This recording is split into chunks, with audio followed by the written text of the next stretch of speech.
Katipler oturmuş derdimi yazar. Dem bir gelir geçer, devran eğlenmez. Felek vurdu yıktı Burç Hisarını. Yel eser savurur, harman eğlenmez. Bu dünya dediğim bir sığlık yaydır. Evveli toy düğün ahiri vaydır.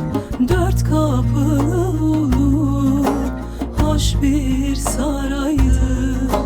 Konan göçerimiş, kalan eğlenmez, kalan eğlenmez.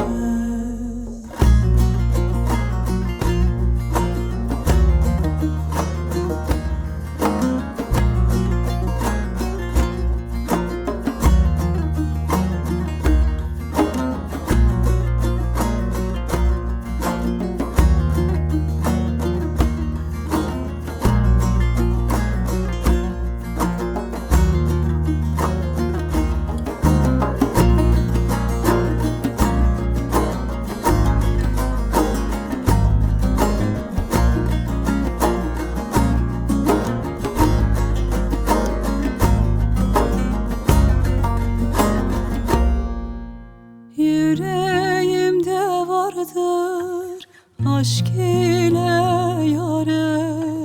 Varayım tabibe, bulayım çare.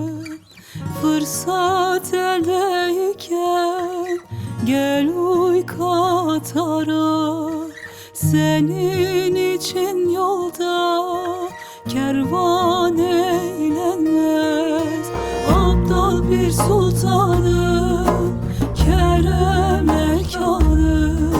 Nereden geliyor canımın canı? Sensin bu gönlümün şah sultanı.